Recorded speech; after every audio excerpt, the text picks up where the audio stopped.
A maioria dos lutadores sonha em um dia trabalhar na WWE. Afinal de contas, é a maior promoção de luta livre do mundo há décadas. E quase todos os grandes nomes da história passaram pela empresa em algum momento, esperando alcançar o estrelato, como foi o caso de Stone Cold Steve Austin, Mick Foley e até AJ Styles, que brilharam após chegarem à companhia. Mas nem todo mundo teve essa sorte. Alguns talentos simplesmente não conseguiram decolar por lá, seja por falta de oportunidades, más decisões criativas ou situações fora de controle. Certas passagens pela WWE foram verdadeiros desastres, e o pior, muitos desses nomes foram até apagados da história, e quase ninguém lembra que eles estiveram pela empresa. E a verdade é que a WWE não é o lugar ideal para todos, e esses lutadores são a prova disso, com passagens esquecíveis, decepcionantes ou até constrangedoras, que mostram que nem todo sonho se realiza no palco dos sonhos. Então galera, antes da gente partir pro nosso vídeo, não esquece de curtir esse vídeo, se inscrever no canal, ativar o sininho e comentar aí embaixo tudo isso que eu vou passar pra vocês, beleza? Então, sem mais delongas e sem mais papo furado, partiu pro vídeo. Kazarni. A WWE contratou o veterano Kazarni, apostando que depois de anos batalhando, ele finalmente teria sua grande chance em uma grande empresa. Amigo próximo de Edge, é bem provável que a conexão com o Rated R Superstar tenha ajudado a abrir as portas para ele. E durante semanas, a WWE exibiu vinhetas misteriosas promovendo a sua estreia. Nelas, Kazarni falava usando gírias de linguagem circense com um visual bizarro e propositalmente estranho. Segundo ele, o personagem era uma mistura de Jake the Snake Roberts com Doink the Clown, o que no papel parecia excêntrico bastante para se destacar, e na prática acabou sendo um desastre. A WWE simplesmente não comprou a ideia, e Kazarni quase não teve chances reais de mostrar o seu serviço, e sua estreia acabou passando batida, e sua passagem pela empresa foi tão esquecível quanto rápida, um dos debuts mais malfadados da história recente, em um nome que muita gente nem lembra que passou pela WWE. Shawn Stasiak. Shawn Stasiak chegou à WWE com grandes expectativas sobre os seus ombros. Filho de Stan The Man Stasiak, ex-campeão da WWE, ele era visto como um promissor talento da segunda geração, mas tudo desandou logo de cara. E ao invés de ser apresentado como um atleta sério, Shawn Stasiak foi jogado em um dos piores personagens da Attitude Era, e ele acabou sendo chamado apenas de Meat, e nesse papel bizarro, ele era um tipo de boy toy para Terry Runnels e as outras integrantes do grupo Pretty Mean Sisters, sendo retratado como um objeto do que como um lutador. E o personagem era tão embaraçoso que comprometeu sua credibilidade desde o início. Após uma breve saída, Shawn Stasiak teve uma boa recuperação na WCW, onde ganhou algum destaque, mas com a compra da empresa pela WWE, ele acabou voltando e recebeu mais um personagem esquisito, Planet Stasiak, um lutador lunático e fora da realidade, que mais confundia do que entretinha. Sem conseguir emplacar nenhum dos seus personagens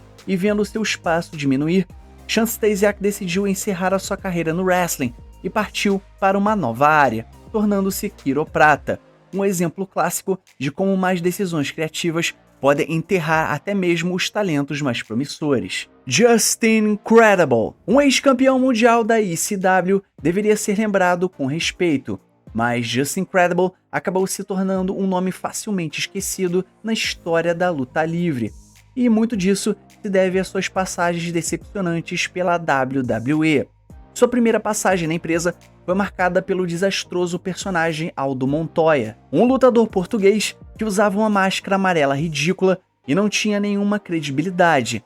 Após sair da WWE, Credible se reinventou com sucesso na ECW, onde teve uma ótima fase e chegou ao topo como campeão mundial. No entanto, ao retornar à WWE em 2000, as coisas não melhoraram.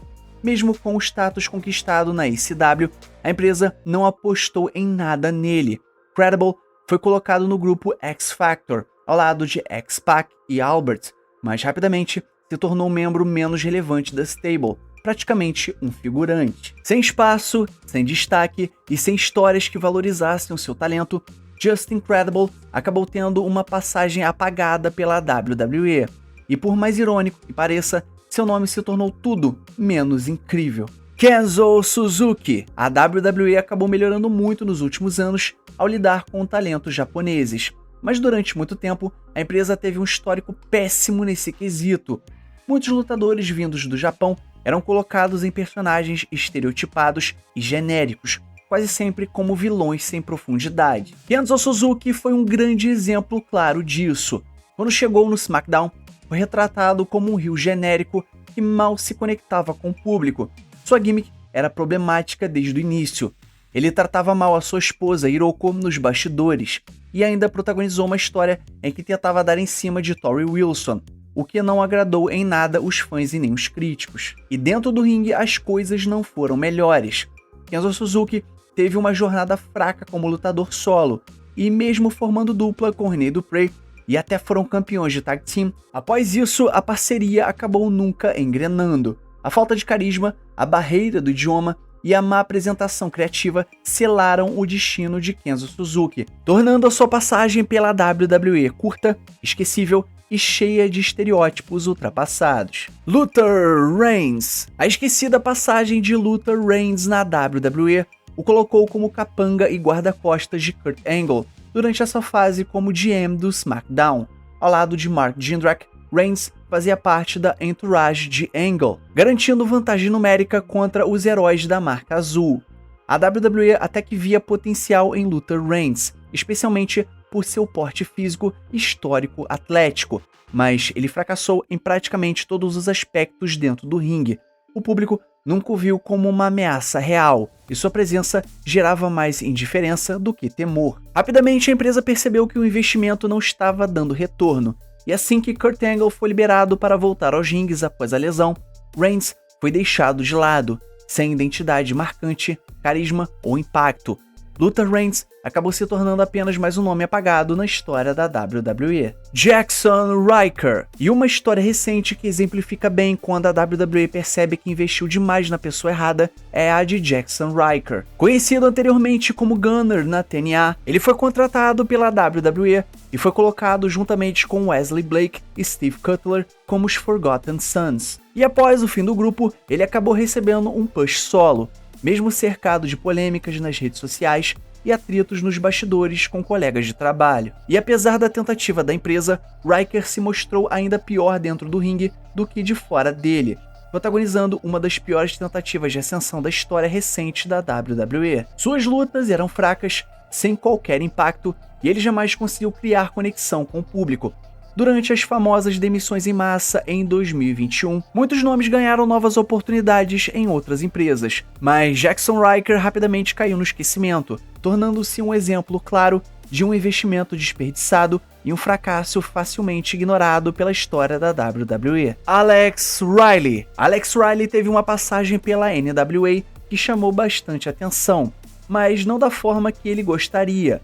A sua apresentação foi marcada por um grande botch e uma performance bastante fraca, reacendendo a lembrança da sua passagem esquecível pela WWE. Riley chegou a mostrar potencial quando atuava como capanga de The Miz, e a empresa até ensaiou um push solo para a separação da dupla. No entanto, ele rapidamente afundou com as apresentações inconsistentes, erros técnicos frequentes e uma evolução quase nula dentro do ringue. A WWE ainda tentou aproveitá-lo como comentarista, mas Alex Riley insistia em retornar ativa como lutador.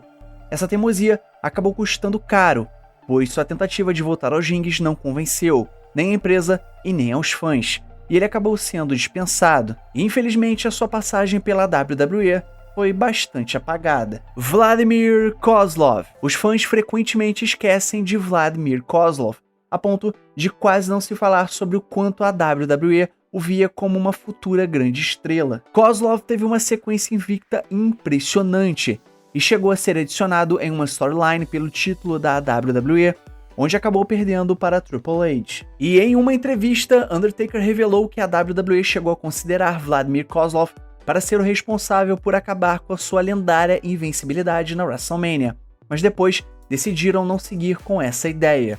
E mesmo com todo esse potencial, Vladimir Kozlov não conseguiu se firmar como um heel dominante, e teve uma trajetória decepcionante até a sua saída da empresa. Brad Maddox. A WWE tentou encaixar Brad Maddox em diferentes funções enquanto buscava descobrir o seu potencial. Ele começou como um árbitro heel, protagonizando uma história em que ele custou o Ryback o título da WWE contra CM Punk, o que lhe garantiu um certo destaque inicial. A empresa apostou tanto em Brad Maddox que rapidamente o transformou em uma figura de autoridade nos bastidores, interagindo com grandes nomes do elenco principal. No entanto, ele parecia completamente deslocado nesse papel, sem carisma ou presença suficiente para justificar a sua posição. Tentando encontrar outra saída, a WWE colocou ele como lutador ativo, mas seus combates deixaram claro que lutar também não era o seu ponto forte. O golpe final veio nos bastidores.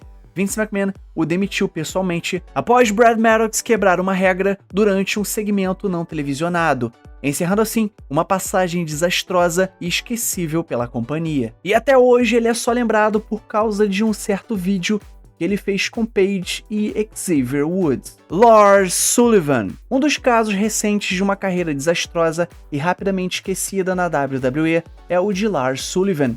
A empresa tinha grandes planos para ele, enxergando seu tamanho imponente e desempenho no Performance Center como ingredientes perfeitos para um futuro main eventer. Rumores indicavam que a WWE queria colocá-lo no fogo logo de cara em rivalidades de alto nível, contra nomes como John Cena e Brock Lesnar. No entanto, tudo começou a dar errado antes mesmo da sua estreia oficial. Sullivan sofreu ataques de ansiedade que atrasaram a sua chegada ao elenco principal, frustrando os planos da empresa. E para piorar, alguns comentários ofensivos do passado feitos por Lars Sullivan vieram à tona nas redes sociais, gerando polêmica e prejudicando ainda mais a sua imagem. E ele até chegou a estrear no Raw e no SmackDown, mas nunca se firmou. Sem confiança da empresa e com uma série de problemas fora do ringue, Lars Sullivan foi dispensado e rapidamente caiu no esquecimento. Hoje, ele é lembrado mais pelos bastidores conturbados do que por qualquer conquista dentro da WWE. Então é isso, galera, chegamos no final do nosso vídeo, então não esquece de curtir esse vídeo, se inscrever no canal, ativar o sininho e comentar aí embaixo tudo isso que eu passei pra vocês, beleza? E o mais importante, é claro, somos Pro Wrestling! Valeu e fui!